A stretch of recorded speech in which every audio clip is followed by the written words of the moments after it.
Good afternoon বন্ধুরা, কেমন আছো? আশা করি সবাই ভালো আছো, আমিও ভালো আছি।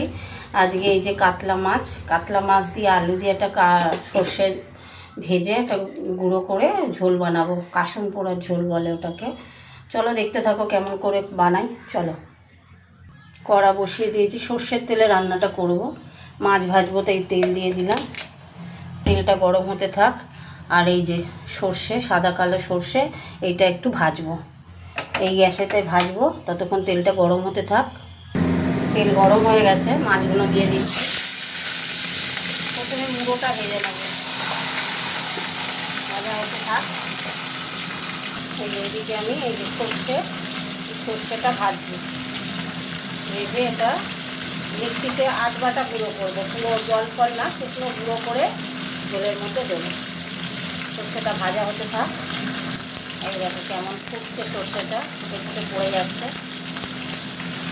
ভাজা হচ্ছে তো, টাকপাক করে ফুটছে, দেখছো কেমন ফুটছে, ভাজা হচ্ছে। গাঢ় দিতে হবে, গাঢ় দিয়ে রাখলাম যাতে না পুড়ে যায়। সব ছিটকে যাচ্ছে, ভাজা হতে থাক। ভাজা করে আমি গুঁড়ো করবো। খুব সুন্দর একটা গন্ধ বেরিয়েছে সর্ষে ভাজাটার। এই যে ভাজা হয়ে গেছে, এবার আমি কড়া বসিয়ে দিচ্ছি।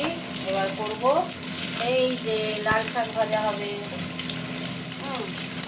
কড়াটা গরম হোক, আর এটা ঠান্ডা হলে মিক্সিতে করবো। এদিকে মাছ ভাজা হয়ে গেছে। চলো এই মাছটা তুলে নেবো। মাছ ভাজাটা তুলে নিয়ে আবার দেখা যায়। এই মাছগুলো আবার দিয়ে দিয়েছিলাম, এই মাছগুলো ভাজা করছি। আর একটা পেটি আছে, সাইড দিয়ে দিই। এটা ভাজা হতে থাক। এই কটাই মাছ আছে, ভেজে নেবো, হয়ে যাবে। আর এখানে এই যে কড়াতে তেল বসিয়েছি, লাল শাক ভাজবো। এই যে শুকনো লঙ্কা দিয়ে দিলাম, আর দেবো এই যে রসুন থেতো করেছি, রসুন দেবো। লাল শাকে একটু রসুন থেতো করে দিলে না খুব টেস্ট লাগে, জানো তো। আর দিয়ে দেবো পেঁয়াজ, দিয়ে এবার শাকটা চাপিয়ে দেবো। পেঁয়াজটা একটু ভাজা ভাজা হতে থাক। মাছ ভাজাগুলো হয়ে গেছে, তুলে নিলাম। এবার আরেকটু সর্ষের তেল দেবো, রান্নাটা সর্ষের তেলেই হবে। দিয়ে দিচ্ছি, কাঁচা লঙ্কা দিলাম, আর এই যে কালো জিরে দিয়ে দিলাম। এবার দিয়ে দেবো আলুগুলো।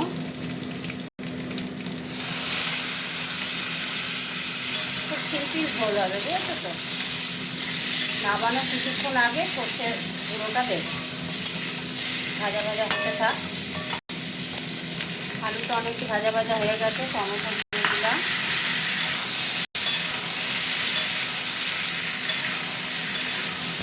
আরও একটু ভাজা ভাজা হতে থাক। একটু সুন্দর ভাজা ভাজা হয়ে গেছে। আমি দিয়ে দেবো হলুদ গুঁড়ো, দিয়ে দিলাম। আচ্ছা, একটু মিষ্টি চিনি দিলাম,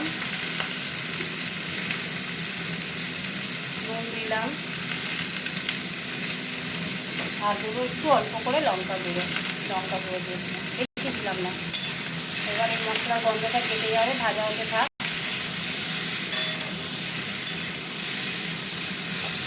ভাজা হতে থাকে, এটা তারপর লঙ্কা দিয়ে দিলাম, কিন্তু সব আমি খাবো।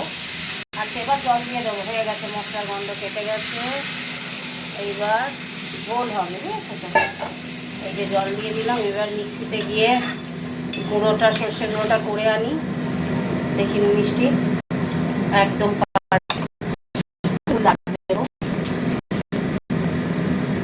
টমেটো এরকম থাকবে, ভাতে খেতে পারবে।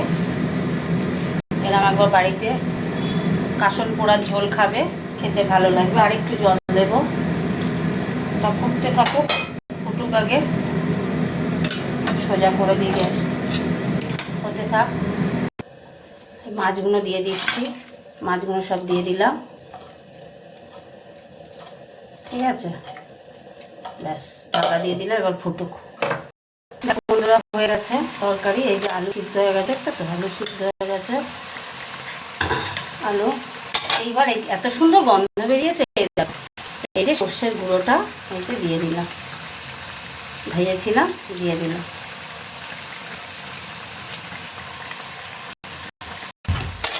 এইটাই তরকারিটা টেস্ট পাল্টে দেবে।